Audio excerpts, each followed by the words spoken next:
बिस्मिल्लाहिर्रहमानिर्रहीम। अस्सलाम वालेकुम स्टूडेंट्स। टेस्ट नंबर 3 की डिस्कशन के साथ आपको वेलकम किया जाता है। टेस्ट नंबर 3 के अंदर आज हमें जो सवाल देखने को मिले वो रिलेटिवली ईजियर साइड पर थे। उनमें बहुत ज़्यादा पेचीदा सवाल नहीं थे।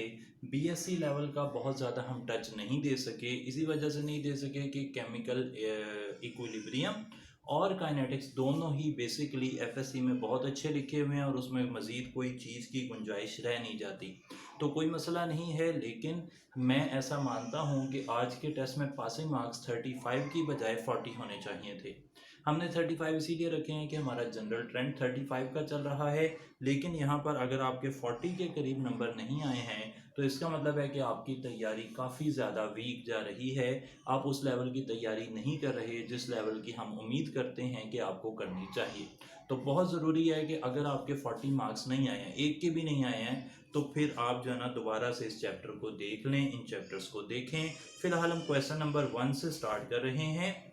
If a reaction is carried out at constant pressure से ना काफ़ी कुछ क्लियर हो जाता है। Which of the following statement is correct? Alpha option, the reaction is likely to be exothermic.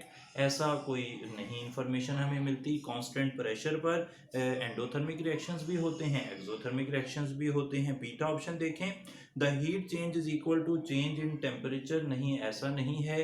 Heat change कभी भी टेम्परेचर चेंज के बराबर नहीं होती, बल्कि वो तो रिएक्टेंट और प्रोडक्ट का जो एनर्जी डिफरेंस है उसके बराबर होती है।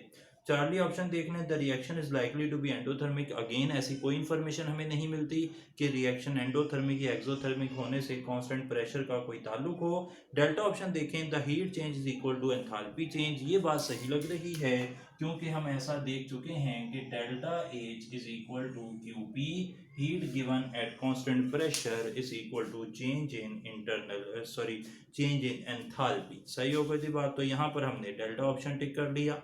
सेकंड क्वेश्चन देखें, if A system loses 250 kilo joule of heat at the same time that it is doing 500 kilojoule of work, what is the change in internal energy of the system? First law of thermodynamics को apply कर लें और delta E is equal to Q plus W. अगर heat system देगा तो minus हो जाएगी, work system करेगा तो माइनस हो जाएगा, -750 यहाँ पर जवाब आ जाएगा, जो कि डेल्टा ऑप्शन बन रहा है। थर्ड क्वेश्चन देखें, which of the following equation represents the first law of thermodynamics? Alpha option, delta E is equal to Q plus W. ये बिल्कुल यहाँ पर सही हो गया है। फोर्थ क्वेश्चन देखें, consider the chemical reaction, carbon dioxide liquid थी और उससे कार्बन डाइऑक्साइड गैस में जा रही है। लिक्विड से गैस में जाना हमेशा एंडोथर्मिक प्रोसेस ही होता है और आगे लिखा भी गया है कि ये एंडोथर्मिक प्रोसेस है। तो एंथैल्पी चेंज क्या होगा? इस तरह के रिएक्शन में एंथैल्पी चेंज हमेशा ग्रेटर देन जीरो यानी कि पॉजिटिव होता है। तो यहाँ पर बीटा ऑप्शन आप टिक कर देंगे। आगे चलते हैं जनाब, क्वेश्चन नंबर 5 आ गया। Which of these changes is endothermic? Endothermic का मतलब है हीट एब्जॉर्ब हो रही होगी। फ्रीजिंग को अगर आप देखें तो लिक्विड से सॉलिड में जा रही है चीज़, काइनेटिक एनर्जी कम हो रही है, तो ये एक्सोथर्मिक प्रोसेस होगा। न्यूट्रलाइजेशन वो हमेशा माइनस साइन के साथ एक्सोथर्मिक होता है क्योंकि उसमें hydrogen ion from an acid और hydroxide ions from a base आपस में मिलते हैं। चार्ली ऑप्शन, फोटोसिंथेसिस यहाँ पर देखना चाहिए। फोटोसिंथेसिस में कार्बन डाइऑक्साइड जा रहा है ग्लूकोज के अंदर जिसमें एनर्जी स्टोर है, और ये रिएक्शन सनलाइट की मौजूदगी में होता है और सन की एनर्जी को असल में हार्नेस किया जाता है टू स्टोर इन ग्लूकोज, जो कि बाद में एटीपी या NADPH की फॉर्म में यूज होगा। तो चार्ली ऑप्शन एक एंडोथर्मिक प्रोसेस है। कंबस्टन अगेन एक एक्सोथर्मिक प्रोसेस होता है। छठा सवाल देखें, which pair of elements described bye there proton number, यानी कि ये एलिमेंट्स के प्रोटॉन नंबर आपको दिए गए हैं, विल रिएक्ट टुगेदर मोस्ट एक्सोथर्मिकली सबसे ज्यादा अच्छा रिएक्शन जो है ना वो आप देखें दो एक्सट्रीम्स ऑफ पीरियोडिक टेबल पर होता है, यानी कि बहुत लेफ्ट साइड पर अगर कोई मेटल है और बहुत राइट साइड पर कोई नॉन मेटल है तो उनका रिएक्शन सबसे ज्यादा एक्सोथर्मिक होना चाहिए। तो यहाँ पर हम अगर देखें 2 और 8 अटोमिक नंबर 2 और अटोमिक नंबर 8, 2 अटोमिक नंबर तो हीलियम का है, वो तो रिएक्शन करती ही नहीं है। बीटा ऑप्शन देखें 12 और 16। 12 में फॉर एग्जांपल यहाँ पे मैग्नीशियम की बात हो रही है और 16 सल्फर। मैग्नीशियम और सल्फर ये मैं मेंशन कर देता हूँ। पहला है हीलियम और ऑक्सीजन, दूसरा है मैग्नीशियम और सल्फर, तीसरा है लिथियम और 10 वाला नियॉन, ये तो रिएक्ट ही नहीं करते, और चौथा है 19 एटॉमिक नंबर वाला पोटाशियम और 9 एटॉमिक नंबर वाला फ्लोरीन। साफ जाहिर है कि पोटाशियम और फ्लोरीन दोनों एक्सट्रीम पर हैं पीरियोडिक टेबल के। एक अल्कली मेटल है और एक हैलोजन, तो इनका रिएक्शन सबसे फास्ट होगा, सबसे ज़्यादा एक्सोथर्मिक होगा। डेल्टा ऑप्शन आप यहाँ पे टिक कर दें। अगला सवाल है which process is non spontaneous. Water liquid से गैस स्पॉन्टेनियसली एंट्रोपी इंक्रीज कर रही है, वाटर सॉलिड से लिक्विड एंट्रोपी इंक्रीज कर रही है, स्पॉन्टेनियस होगा। जिंक कॉपर को डिस्प्लेस कर सकता है क्योंकि zinc higher in electrochemical series है। लेकिन चार्ली ऑप्शन नाइट्रोजन और ऑक्सीजन का मिलकर NO बनाना, ये एक नॉन स्पॉन्टेनियस प्रोसेस है। नाइट्रोजन और ऑक्सीजन दोनों हवा में मौजूद हैं लेकिन वो रिएक्ट नहीं कर रहे, तो चार्ली ऑप्शन यहाँ पे नॉन स्पॉन्टेनियस है। 8 क्वेश्चन देखें। The entropy of crystal at standard conditions is. Standard condition में जो एंट्रोपी होती है ना जी, उसे स्टैंडर्ड एंट्रोपी कहते हैं। 0 केल्विन पर जो एंट्रोपी होती है वो 0 हो जाती है क्रिस्टल की, और 0 केल्विन से अबव उसे एब्सोल्यूट एंट्रोपी कहते हैं। ये डेफिनेशंस मैंने बताई थी। यहाँ पर चार्ली ऑप्शन स्टैंडर्ड एंट्रोपी जवाब हो गया। 9th क्वेश्चन देखें। Born Haber cycle is used to determine, तो हमने पढ़ा है कि ये अल्फा ऑप्शन लैटिस एनर्जी को डिटरमिन करने में इस्तेमाल होता है। 10th देखें। Efficiency of Carnot engine depends upon, तो एफिशिएंसी ऑफ कार्नोट इंजन जो है ना, इसे एक्सप्रेस किया गया है as T2 minus T1 over T2, और स्पेसिफिकली ये बात जो है ना मेंशन की गई है कि ये जो एफिशिएंसी ऑफ कार्नोट इंजन है ये असल में टेम्परेचर डिफरेंस ऑफ सोर्स और सिंक पर डिपेंड करती है और किसी चीज़ पर डिपेंड नहीं करती। एफिशिएंसी ऑफ कार्नोट इंजन, तो टेम्परेचर डिफरेंस जितना ज़्यादा होगा उतनी एफिशिएंसी ज़्यादा होगी। कोई फिजिकल स्टेट इंपॉर्टेंट नहीं है, कोई नेचर ऑफ सोर्स वगैरह इंपॉर्टेंट नहीं है, तो चार्ली ऑप्शन यहाँ पर सही हो गया। 11th क्वेश्चन देखें। Which of the following compound is the strongest Brønsted acid, जो जल्दी से प्रोटॉन देगा वो सबसे ज़्यादा अच्छा एसिड होगा। वाटर और हाइड्रोजन सल्फाइड तो वैसे ही दौड़ से बाहर हो जाते हैं, तो HCl और HBr का कंपैरिजन था। याद रख लें कि HI हाइड्रोजन हैलोजन जो एसिड हैं, हैलोजन हाइड्राइड्स, उसमें HI सबसे अच्छा एसिड है, फिर HBr है, फिर HCl है, फिर HF है। तो हमारे पास HBr ऑप्शन में मौजूद है, इसलिए आपने HBr को टिक कर देना है क्वेश्चन नंबर 11 में। 12 क्वेश्चन देखें। The conjugate acid in the reaction of sulphuric acid and sodium hydroxide. Conjugate acid क्या होता है? बेस जब प्रोटॉन ले लेती है तो ये कॉन्जुगेट एसिड बन जाता है। बेस कौन है यहाँ पर? सोडियम हाइड्रोक्साइड, और उसके पास है हाइड्रोक्साइड जो जब प्रोटॉन ले लेगा तो पानी बना देगा, और कॉन्जुगेट एसिड यहाँ पर वाटर है जो कि डेल्टा ऑप्शन में हमें दिखाया गया है। 13 क्वेश्चन देखें। For which system does the equilibrium constant has the units of concentration power -2। Concentration power -2 उस वक्त आता है, कंसंट्रेशन पावर -2 उस वक्त आएगा जब डेल्टा N की वैल्यू -2 होगी, यानी कि प्रोडक्ट के मोल 2 और रिएक्टेंट के मोल 4 होंगे, तो फिर डेल्टा N की वैल्यू -2 आएगी और कंसंट्रेशन पावर -2 ही जवाब आ जाएगा। तो ये अल्फा ऑप्शन बन रहा है 13 क्वेश्चन के अंदर। 14 क्वेश्चन देखें। The solubility product of PbCl2 is 32 × 10⁻⁸ the maximum concentration of lead ions in the solution is. तो याद रख लें कि अगर आपके पास दो सॉल्यूशन हो, KSP = S², ये कब होता है? जब आपके पास दो आइंस बनाने वाला स्पेरिंगली सॉल्युबल साल्ट हो, तो उसकी सॉल्युबिलिटी का स्क्वायर सॉल्युबिलिटी प्रोडक्ट के बराबर होता है। लेकिन अगर आपके पास 3 वाला आयन हो, 3 आयंस बन रहे हों, लाइक लेड क्लोराइड को देखें, इससे बनते हैं लेड आयंस और साथ 2 क्लोराइड आयंस, तो अब यहाँ पे सॉल्युबिलिटी प्रोडक्ट से रिलेशन है 4s³। अब यहाँ पे हमें निकालनी है सॉल्युबिलिटी यानी कि S निकालनी है। S ही यहाँ पर देखें जरा, PbCl2 जो है ये जितना भी सॉल्युबल होगा उससे उतने ही लेड आयन बनेंगे और डबल क्लोराइड आयन बनेंगे। तो हमें लेड आयंस की मिकदार पूछी गई है, यानी कि लेड आयंस की सॉल्युबिलिटी पूछी गई है। तो अब S की वैल्यू मैं निकालूं तो वो बन जाएगी, यहां से हल करके बता रहा हूं, यहां से वैल्यू बनेगी KSP/4 होल पावर 1/3 = S। अब KSP की वैल्यू लगा दें, 32 × 10⁻⁸ divided by 4, 4 1s are 4, 4 8s are 32, सही है जी बात। और सारे की पावर कितनी है? 1/3 है। इसे हल करते हैं। जी, तो हमारे पास अभी तक KSP की पावर आ गई थी 8 इंटू 10⁻⁻8 सारे की पावर 1/3 बराबर है सॉल्युबिलिटी 1/3 2 के साथ भी आ जाएगा 2 की पावर 3 अगर कर दूं मैं इसे और ये हो जाएगा 10⁻⁻8 सारे की पावर 1/3 बराबर है S।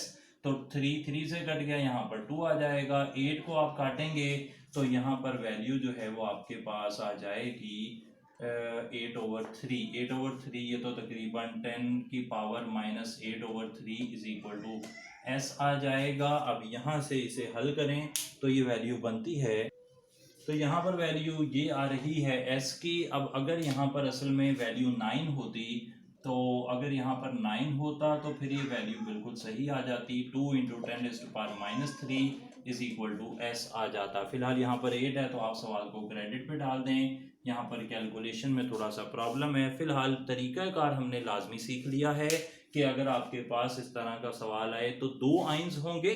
अगर सिल्वर क्लोराइड है, फॉर एग्जांपल सिल्वर क्लोराइड वाला सवाल एक्सरसाइज में मौजूद है, तो वहां पर वो क्या कहता है कि 2 इंटू 10⁻⁻10 आपके पास सॉल्युबिलिटी प्रोडक्ट है।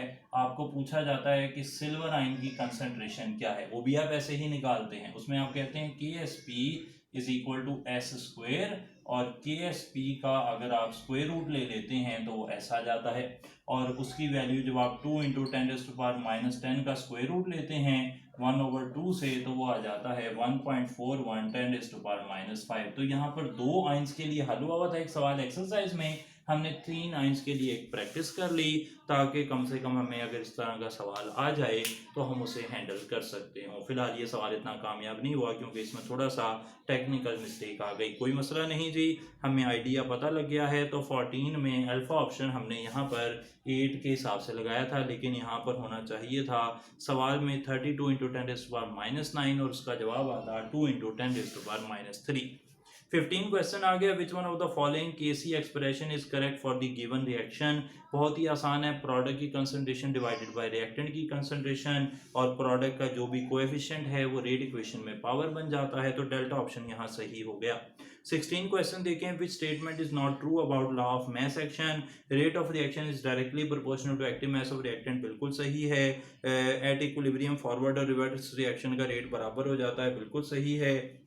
और इक्विलिब्रियम कांस्टेंट Kc जो है वो प्रोडक्ट की कंसंट्रेशन डिवाइडेड बाय रिएक्टेंट की कंसंट्रेशन होता है, बिल्कुल सही है। लेकिन 50% रिएक्टेंट और 50% प्रोडक्ट होते हैं, ऐसा कोई सबूत हमें नहीं मिल रहा। डेल्टा ऑप्शन इनकरेक्ट हो गया। 17 देखें। The rate of reaction beta option decreases as the reaction proceed. जब रिएक्शन आगे की तरफ जाएगा रिएक्टेंट की कंसंट्रेशन कम होगी, रेट ऑफ रिएक्शन भी कम होगा, हमेशा ऐसे ही होता है। 18 क्वेश्चन देखें। A catalyst can affect the value of Kc for only those reactions that have Kc value. मैंने बता दिया था कि कैटलिस्ट का किसी किस्म का कोई असर नहीं है रिएक्शन का जो इक्विलिब्रियम कांस्टेंट Kc है उस पर, इसलिए नन ऑफ दीज यहाँ पर आपने टिक कर देना था, delta option. 19 question. In which gaseous equilibrium more product will be found by decreasing pressure. Decreasing pressure से क्या होगा, वॉल्यूम इंक्रीज होगा, और वॉल्यूम इंक्रीज होगा तो रिएक्शन उस तरफ मूव करेगा जहां नंबर ऑफ मोल्स ज्यादा हैं, और यहाँ पर नंबर ऑफ मोल्स सिर्फ चार्ली ऑप्शन में ज्यादा हैं, इसलिए हमने उसे टिक कर लिया।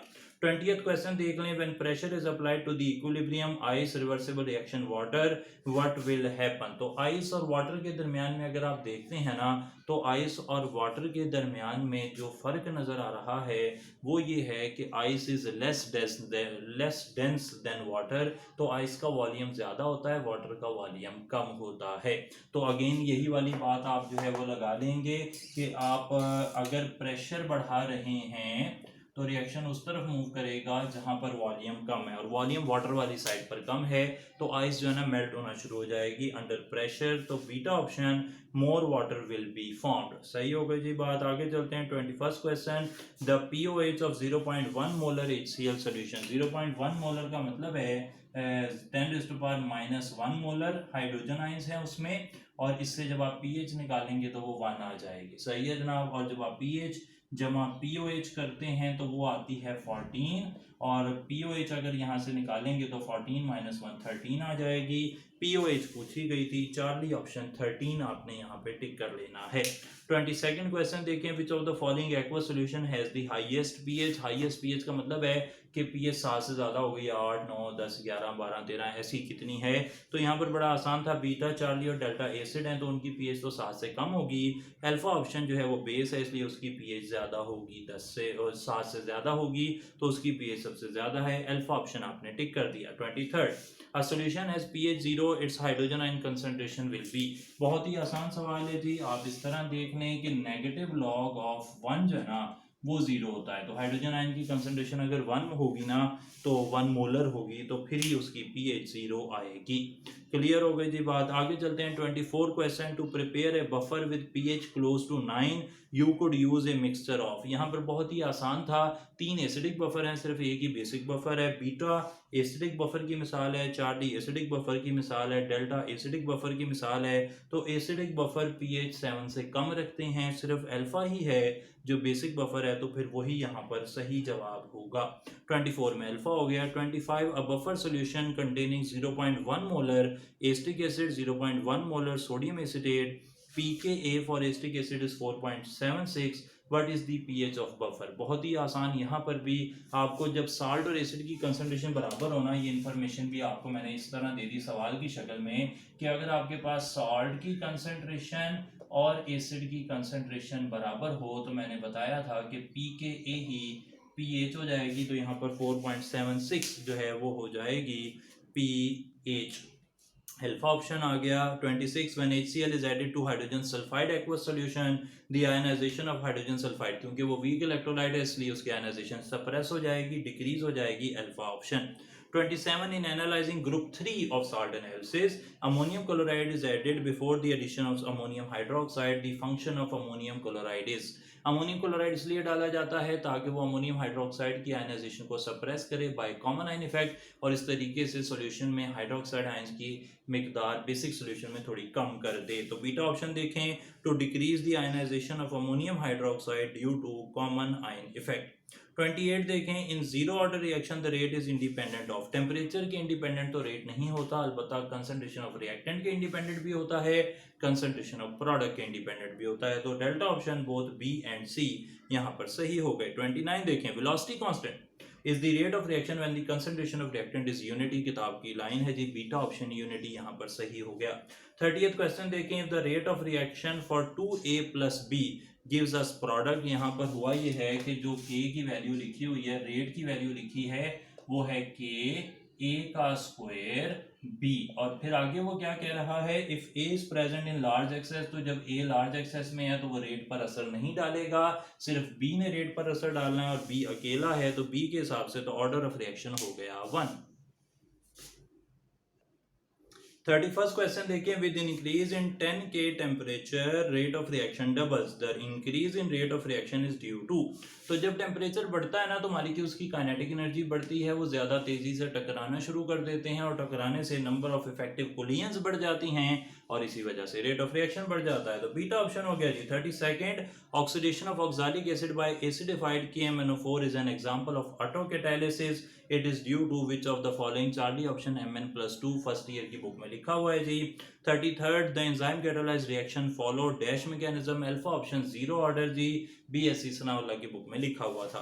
34, most of the catalysts belong to outer transition elements. Beta जी, आमतौर पर जो ट्रांजिशन एलिमेंट्स हैं लाइक टाइटेनियम है, विनेडियम है, क्रोमियम है, आयरन है, मैंगनीज है, निकल है, प्लाटिनम है, पैलाडियम है, ये सब के सब कैटालिस्ट के तौर पर इस्तेमाल होते हैं। तो बीटा ऑप्शन यहाँ पर सही हो गया, outer transition metals. 35, a substance which itself is not a catalyst but increases the activity of a catalyst, उसे आप प्रोमोटर कहते हैं, एक्टिवेटर कहते हैं, कैटालिस्ट ऑफ कैटालिस्ट कहते हैं, यानी कि ऑल ऑफ दीज कह सकते हैं। 36, प्रोमोटर की मिसाल आपने ना पैलाडियम क्लोराइड और कॉपर क्लोराइड में पड़ी हुई है, जो इथीन से एसिटल्डिहाइड बनाने में इस्तेमाल होता है, और भी बहुत ज्यादा प्रोमोटर आपने पढ़े हुए होंगे वैसे। 36, which of the following statement is not correct about enzymes. Alpha option enzymes are catalyst बिल्कुल सही है, बीटा एंजाइम्स आर प्रोटीन सही है, delta option enzymes initiate specific reaction, जी हाँ वो इनिशिएट करवा सकते हैं। Charlie option enzymes can catalyse any reaction, ये कोई बात नहीं है जी, एंजाइम सिर्फ स्पेसिफिक रिएक्शन को ही कैटालाइज करवाते हैं, जिनको उन्होंने करवाना है वो हर रिएक्शन को कैटालाइज नहीं करवाते। तो चार्ली ऑप्शन हो गई incorrect. 37 when sodium hydroxide solution reacts with aluminium in different physical states most rapid reaction occurs, तो एल्यूमिनियम का जो पाउडर है उसका सरफेस एरिया सबसे ज्यादा है, बीटा ऑप्शन वो सही हो जाएगा, वो सबसे फास्ट रिएक्शन करेगा। 38 according to transition state theory the rate constant of a reaction is, तो rate constant of a reaction जो है ना ट्रांजिशन स्टेट थ्योरी के मुताबिक वो डिपेंड कर रहा है, वो डायरेक्टली रिलेटेड है टेम्परेचर के साथ जी। ट्रांजिशन स्टेट थ्योरी में जो रेट कांस्टेंट है वो टेम्परेचर के डायरेक्टली प्रोपोर्शनल होता है। सही हो गई जी बात। तो रेट कांस्टेंट के टेम्परेचर के बढ़ाने से बढ़ता है, ये सनाउल्लाह साहब की जो एक्सरसाइज है वहाँ से सवाल आ गया। 39 for an adiabatic expansion, adiabatic को मैं बहुत ज़्यादा इंपॉर्टेंस इसलिए दे रहा हूँ कि ये पेपर में आने का मुझे लगता है कि बड़ा कभी इम्कान है। एडियाबैटिक एक्सपेंशन में हीट चेंज जो है ना वो ज़ीरो होता है, तो यहाँ पे आपने लगा देना है एडियाबैटिक एक्सपेंशन में हीट एंटर नहीं हो रही सिस्टम में या लीव नहीं हो रही। आगे चलते हैं। 40 the rate expression of the reaction, ये एक दिया हुआ है। ऑर्डर ऑफ रिएक्शन क्या है, तो सम ऑफ एक्सपोनेंट आप बना लें, 5/2 वैल्यू है ए की और -1 है बी की, आप यहाँ पे अब जुजाफिकल ले लेंगे, 2 आ जाएगा, यहाँ 5, यहाँ 2, ये 3/2 आ रहा है। सही है जनाब, चार्ली ऑप्शन हो गया। अब आगे सवाल है, मैं उनके ऑप्शन बोल देता हूँ जी। 41 अर्थक्वेक कहाँ पे आया था, चार्ली क्वेटा में आया था। 42 मोनालिसा की पेंटिंग किसने बनाई, बेंजामिन फ्रैंकलिन, चार्ली ऑप्शन। 43 कौन सा नंबर इस सीरीज को कंप्लीट करेगा, अल्फा ऑप्शन 19, यहाँ पे हर बारी 5 ऐड हो रहा है, 3 सब्ट्रैक्ट हो रहा है। 44 यूएसए में कितनी स्टेट्स हैं, 50, बीटा ऑप्शन। ये 52 लिखी हैं इंटरनेट पे, 52 50 दोनों ही हैं, लेकिन 50 इसलिए हो गया कि वो कहते हैं कि स्टार यूएसए के अंदर ना 50 बने हुए हैं झंडे में। 45 short key to close a selected window is C control plus F4, ये चेक करने के लिए मैंने कंट्रोल प्लस F4 दबा के भी देखा था, वो वाकई बंद हो जाती है window. 46 notebook in which a poet describes part of his कलाम और सिलेक्टेड वर्सेस, अच्छा सिलेक्टेड वर्सेस जो है ना इससे ब्याज कहते हैं। उर्दू वाले सर से मैंने स्पेशल रब्ता किया, उन्होंने मुझे बताया कि कुलियात जो है उसमें बेतरतीब जितना भी डाटा उस शायर ने लिखा है वो अगर डाल दिया जाए इसे कुलियात कहेंगे। दीवान उस वक्त होता है जब अल्फ़ाबेटिक ऑर्डर में सारा डाटा डाला हो, यानी कि अलिफ से जो शुरू वाले वर्ड हैं अलिफ बे पे, इनमें जो काफ़िया रदीफ हैं इनसे आप स्टार्ट में लिखेंगे और ये की तरफ जाते हुए दीवान आगे चलेगा, जबकि ब्याज में कुछ सिलेक्टेड पोइट्री डाली जाती है। चार्ली ऑप्शन हो गया। 47 Union Jack is the name of flag for which country, UK के लिए है जी, अल्फा ऑप्शन। 48 गज़वा बदर वाज फॉट इन हिजरी, तो सेकंड हिजरी में लिखा है जी, गज़वा बदर हुआ था, 313 मुसलमान थे, 1000 कुफार से इन्होंने जंग की थी। 49 the fashion capital of the world is Milan city, Milan city Italy में है, बड़ी ज़बरदस्त जगह है जी, अल्फा ऑप्शन हो गया। 50 बाबे शफात इज़, बाबाए और ये सहाफ़त लिखा हुआ है, बाबाए सहाफ़त इज़ तो मौलाना ज़फ़र अली ख़ान यहाँ पर सही हो गया। तो ये था जी आज का टेस्ट, अपने मार्क्स से हमें इन्फॉर्म करते रहें और कोई सवाल हो तो फिर आप इंशाल्लाह बाद में पूछ भी सकते हैं। थैंक यू सो मच, अस्सलाम वालेकुम।